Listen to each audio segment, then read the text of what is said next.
करीब 200 देशों के संगठन यूनाइटेड नेशन के महासचिव पद के लिए चुनाव होने वाले हैं। भारतीय मूल की आकांक्षा अरोड़ा ने भी इसके लिए अपनी दावेदारी पेश की है। 34 साल की आकांक्षा यूएन के डेवलपमेंट प्रोग्राम में ऑडिट कोऑर्डिनेटर के पद पर काम कर रही हैं।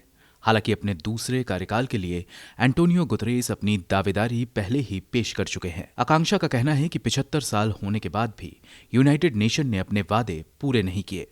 रिफ्यूजी सुरक्षित नहीं है, मानवीय मदद पर्याप्त नहीं है, पुराने इनोवेशन और तकनीक पर ही संगठन काम कर रहा है। हम एक प्रोग्रेसिव यूएन चाहते हैं। आकांक्षा कहती हैं कि यही वजह है कि मैंने संगठन के महासचिव पद के लिए दावेदारी की है। आकांक्षा यूएन पर नेताओं की सेवा करने के आरोप लगाती हैं। वो कहती हैं कि यूएन को नेताओं की सेवा करने की बजाय लोगों की सेवा करनी होगी। ये बदलाव का समय है, कोई भी काम नामुमकिन नहीं है। भारत में जन्मी आकांक्षा 6 साल की उम्र में सऊदी अरब चली गई। उसके 3 साल बाद पश्चिमी सऊदी अरब में उनके माता पिता के एकमात्र अमेरिकी स्कूल का खर्च नहीं उठा पाने की वजह से वो भारत लौट आईं। यहाँ उन्होंने बोर्डिंग स्कूल में दाखिला लिया और अपनी स्कूली पढ़ाई पूरी की। 18 साल की उम्र में वो टोरंटो चली गई, जहां उन्हें ग्रेजुएशन की पढ़ाई के लिए यॉर्क विश्वविद्यालय में स्कॉलरशिप मिली। विश्वविद्यालय की पढ़ाई पूरी करने के बाद वो काम करने के लिए कनाडा शिफ्ट हो गईं। यहाँ उन्होंने कनाडा की नागरिकता ले ली। मीडिया रिपोर्ट्स के मुताबिक उनके पास भारत और कनाडा दोनों देशों की नागरिकता है। साल 2016 में वो यूनाइटेड नेशन के साथ काम करने के लिए न्यूयॉर्क चली गईं। यूनाइटेड नेशन में आकांक्षा का काम फाइनेंशियल रूल्स और रेगुलेशंस बनाना है। उनके पास यूएनडीपी में इंटरनल और एक्सटर्नल ऑडिट की भी जिम्मेदारी है। 34 वर्षीय आकांक्षा कहती हैं कि दुनिया में सबसे बड़ी समस्या शरणार्थियों की है।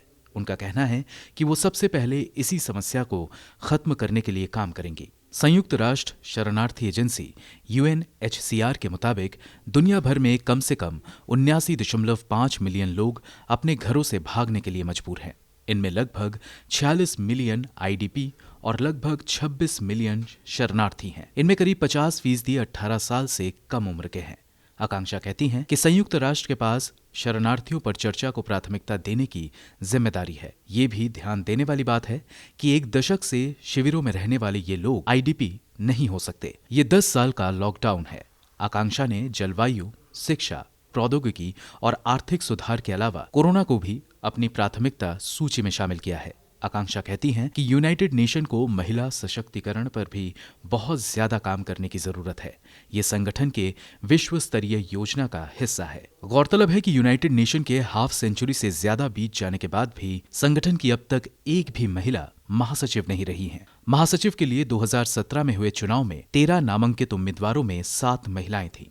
हालांकि संगठन के उप महासचिव के पद पर नाइजीरियाई मूल की अमीना मोहम्मद काम कर रही हैं। यूनाइटेड नेशन के चीफ का कार्यकाल 5 साल का होता है। मौजूदा चीफ एंटोनियो गुतरेस का कार्यकाल 31 दिसंबर 2021 को खत्म हो रहा है। साल 2017 में वो यूनाइटेड नेशन के 9वें महासचिव बने थे। यूनाइटेड नेशन में सिक्योरिटी काउंसिल की सिफारिश पर जनरल असेंबली महासचिव को नियुक्त करता है। ब्यूरो रिपोर्ट, गो न्यूज।